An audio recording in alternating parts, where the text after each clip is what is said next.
tanya ke Pak Ambassador dulu. Yeah. Oke, pertanyaan apa yang saya terjemahin? I'm going to translate.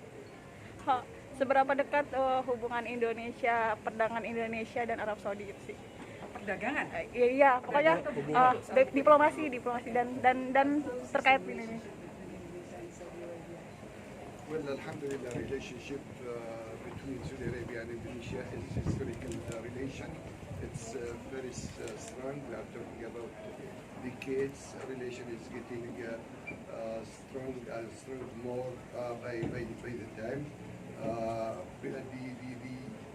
cooperation and war between my country and Indonesia getting in the last 5 years very strong after the visit of our King Salman bin Abdulaziz to Indonesia in 2017, and also after the visit of His Excellency the President of Indonesia to Saudi Arabia in 2019. From that time until now, there was a lot of high-level visits between the high-rank officials between our two countries, and we are expecting more and more, inshallah. Kalau terjemahannya kan nanti aja ya, belakangan ya. Saya cuma cerita bahwa beliau mau membuat seri kedua, buku seri kedua khusus salah satunya tentang pengalaman di Indonesia. So just telling them that you are thinking of writing the second book, especially on the relationship, on your adventures here in Indonesia. That's right. Actually, since my arrived in Indonesia until now, I'm start writing about all my memories and all my meetings and my personal expert here in Indonesia. If I consider the old book was in 5 different countries, I think our relation and my expert here in Indonesia need to write a full book about my experience in Indonesia and our relationship between the two countries. Khusus untuk Indonesia perlu satu buku sendiri. Poin-poin apa aja yang ditekankan di dalam buku ini dan apa bedanya nanti pada buku kedua? Yang ini sama yang kedua. Iya, pertama bukunya ini. They would like to ask what are the important points that you wrote in the first book, and how it will be different from the second book that you're still thinking about. Well, the difference is from the first book I start talking about my experience as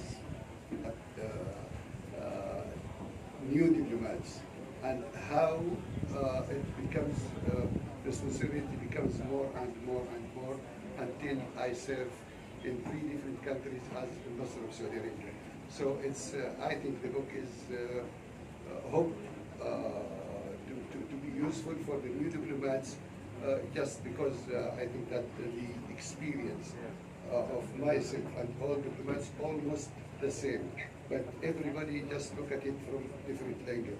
So hopefully that this book just get useful for the new diplomats to encourage them to reach to be ambassadors, to be high rank diplomats.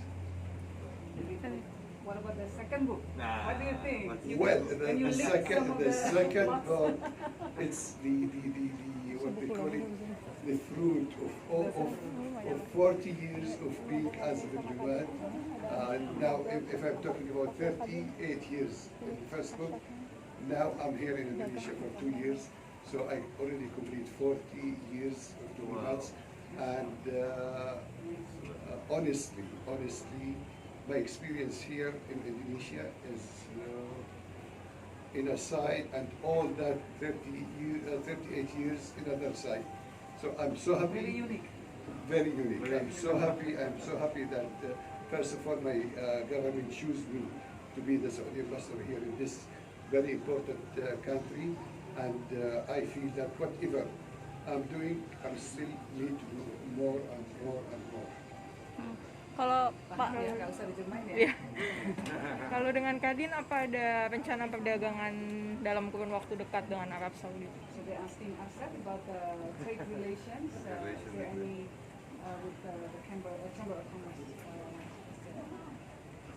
Just exactly. Yesterday I was visiting the trade minister, Mr. Mohammed Lutfi, and we talk about so many things. We talk about arranging a visit of His Excellency to Saudi Arabia.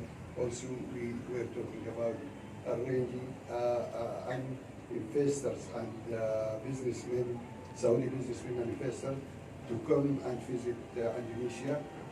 In my opinion, there are so many opportunities that we can do together, especially when we talk that Saudi Arabia and Indonesia are members of G20. Dengan Pak ini. Which particular sectors do you think that Saudi Arabia will be interested in actually investing in Indonesia? Well, tourism, this is very important, and well, I think in both sides, as you know, that there is so many big projects in Saudi Arabia, like the new city of Neom, and also the other city of the Red Sea, and also here the project of transfer the capital from Jakarta to Kalimantan. So, in my opinion, and this is what we are working on, to cooperate to enhance this part of relation. Jadi itu menamakan tadi Bapak, jadi investasinya saling apakah opportunity ada di Saudi Arabia ataupun opportunity yang ada di Indonesia. Nah untuk Indonesia tadi fokus pada turisme, yang kedua adalah tadi pembangunan kota baru yang ada di Kalimantan. Nah itulah hal-hal yang didirikan, tapi bukan hanya dari Saudi Arabia, tapi seluruh dari Middle East semuanya yang diundang di sini untuk kita berdiskusi bersama untuk melihat peluang-peluang untuk investasi di sini atau untuk pekerjaan yang ada di sini. Mungkin saya tambahin satu. Can I just add one thing, Excellency? Because for my last visit, I think the government is very keen also to invite Indonesian investors in the areas that will accommodate our Hajj pilgrims. So to better the service for the Indonesian pilgrims and for the umrahs, etc. So we very appreciate that you are welcoming us such. Well, in this issue, let me say that there will be a totally new arrangement for Hajj and Umrah, and of course it's going to be also, besides it's a religious visit to Saudi Arabia, to be also a tourism visit to Saudi Arabia. So the tourism ministry will take care of part of the arrangement of Umrah, and of course, inshallah, very soon we'll have so many changes in this sector. Saya jelasin aja ya. Jadi saya tadi bilang bahwa dalam lawatan saya terakhir itu pemerintah Saudi kan mengatakan bahwa akan membuka peluang bagi pengusaha-pengusaha Indonesia untuk bisa berinvestasi dalam hal yang berhubungan dengan layanan untuk jamaah haji dan umroh Indonesia. Lalu beliau menambahkan bahwa memang betul dan ke depan ini berubah sekali sistemnya, jadi layanannya juga berubah. Dan visa untuk Saudi bukan cuma visa agama ya untuk beribadah, bukan cuma visa bisnis, tapi juga untuk turis bisa dilakukan, terutama karena mereka sedang membangun berbagai macam infrastruktur baru, mereka juga membangun kota baru namanya Neom. Nah itu juga kota turisme khusus dibangun gitu, jadi akan ada banyak sekali dimensi baru yang akan terbuka dalam hubungan antara Indonesia dan Saudi Arabia. Dan pengusaha-pengusaha Indonesia juga diundang untuk ikut berpartisipasi, dan pengusaha-pengusaha Saudi juga akan ikut berpartisipasi dalam pembangunan banyak hal, infrastruktur dan lain-lain di Indonesia. If I add one thing, it's in our vision 2030 we are planning to receive more than 4 million pilgrims by the year 2030, which is now less than 2 million. And inshallah, the number of those who are going to perform Umrah to reach up to 10 million a year by 2030, inshallah. Jadi sampai tahun 2030 nanti mereka siap untuk meningkatkan jumlah jemaah yang bisa berkunjung ke Saudi. Sekarang 2 juta, akan ditingkatkan jadi 4 juta. Nanti sampai 2030 bisa sampai 10 juta. Ini berita mengembirakan ya tentunya untuk Indonesia, karena antriannya panjang sekali untuk jemaah kita bisa mengunjungi Saudi. It's a very good news for Indonesian pilgrims. There's a long list, waiting list to visit Saudi. it means that the quota of each country will extend and getting more, inshallah. For the quota could be increasing. So, Inshallah. Jelasin Pak Elsa. oh, Jadi kota haji atau pengeluaran ke depannya akan bisa ditingkatkan, balik-balikkan adalah kapasitas. Jadi sekarang ini pakai kapasitasnya yang ingin dikembangkan, yang dikatakan dan juga masalah yang tujuannya ke 10 juta. Dan kalau sampai sana berarti jumlah tadi kapasitas sudah ada, berarti jumlah haji atau umroh dan lain-lain akan bisa ditambah. Nah itu sangat baik sekali kan buat Indonesia. Tapi selain itu tadi investasi menuju ke sana pun di welcome oleh FD untuk Indonesia yang memang ingin melayani bisnis dalam usaha tadi. Terutama pelayanan untuk jemaah kita. Bu, lalu bagaimana? Oh, Until 2030 process. Sampai 2030, Mbak. Dibuka kembali. Well, how about this- the border? The pilgrim for this year. all of you knows that we are still under the pressure of the pandemic. Iya. And Saudi Arabia is arranging for Hajj, of course, but it's going to be totally different. The quota will be reduced.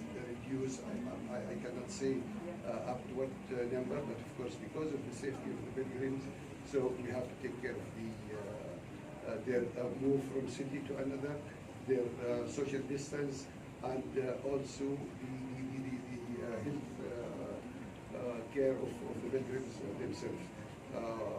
The most important thing for Saudi Arabia that all pilgrims who are coming for this season to be back to their own countries healthy and in good health. Perlu diomongin? Ya, boleh Pak. Tadi soal haji mau itu. Iya, boleh, Bu. Ya. Jadi intinya, ini penting banget soalnya pasti buat haji. masyarakat ya yang Ya, masyarakat menunggu yang ya. menunggu. Tahun ini pasti ada restriksi dan jumlahnya pasti dikurangi. Ya, karena kan yang mereka utamakan adalah keselamatan semua dan yang paling penting adalah bahwa jamaah itu baik belum berangkat ke sana maupun kembali tetap sehat. Jadi beliau belum bisa mengatakan sampai seberapa jauh restriksinya, seberapa besar kita diberikan. Ada kesempatan. But is there an option for Indonesian Hajj Pilgrims. to, even if restricted in number, will there be? Of course. Tapi belum ada kapannya ya Bu ya. Hah? Ya sebelum haji kayaknya, sebelum musim haji. Iya Well, kali. we consider Indonesia as the largest Islamic country, so usually it's the big part of pilgrim for Indonesia and their pilgrims. It's, we are talking about in normal cases about 200,000 there to 230,000 pilgrims, which is the most big number of all other Islamic countries. Karena Indonesia yang hadir haji itu paling besar, pasti prioritas utama akan diberikan pada Indonesia untuk hadir pada haji. Jadi ini kabar baik buat kita semua bahwa jamaah Indonesia akan menjadi diprioritaskan untuk boleh menunaikan ibadah haji, walaupun tentu jumlahnya dikurangi jauh. Ya, jadi begitu. Tapi tetap ini yang kabar baik ya, semoga jumlahnya agak lumayan lah. Untuk pandemi. Maaf Pak, terakhir mengenai dialog nanti kita lagi memperkuat hubungan antara Indonesia dengan North Africa sebagai pelaku industri usaha Pak, dan Indonesia akan berusaha bangkit dari pandemi. Seberapa penting menurut Pak hubungan ini? Kalau saya rasa sangat penting bahwa kita harus sangat welcome karena ini adalah investment dari investor dari Middle East. Dan saya rasa sangat penting karena supaya kita tidak fokus saja ke misalnya Eropa Barat, ke Jepang atau semua negara-negara yang tradisional, tapi ini adalah lebih melihat kepada negara-negara yang ada di Middle East. Nah, harapan kita adalah di investasi bisa masuk, apalagi roda ekonomi yang sudah jalankan. Memang seperti Saudi Arabia, Indonesia dan seluruh dunia, utamanya sekarang kan adalah untuk bicara bagaimana memberikan kesehatan dulu. Kita fokus di situ. Setelah ini bagaimana ekonomi. Nah, untuk membangkitkan ekonomi ini, investasi menjadi penting sekali. Karena investasi itu kuncinya negara yang mencipta kerja saat ini akan membuka banyak investasi yang ujungnya akan membuka lapangan pekerjaan. Ujungnya itu lapangan pekerjaan untuk saudara-saudara kita semua. Nah, itu yang paling penting dan kunci. Jadi kenapa kita harus melakukan investasi dan khususnya memang dari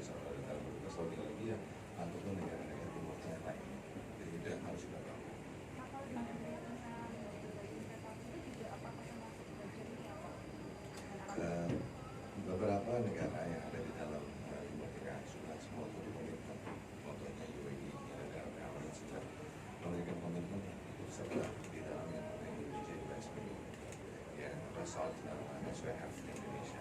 Nah, dengan demikian itu harapan dengan bukan hanya satu negara, tapi negara-negara juga yang ada di proses investasi di sana. Tapi dengan proses awal, artinya semua kalau investor semua akan melihat kalau satu ikut, satu masuk, jadi yang baru akan ikutan semua. Nah, jadi paling penting adalah bagaimana memastikan investasi itu akan berjalan dengan baik, dan kemudian yang lainnya tambah banyak itu besar karena investasi akan bagus. Pak, terkait isu terorisme kerjasamanya. One photo. Oh. Okay. All of you look at me. 1, 2. Wait, 1, Kayak 2. masker nggak nih? Nggak usah dulu. Sini dulu ya. 1, 2. All of you look at me. 1, 2. Another one. Ya. Ayo Pak. Sorry.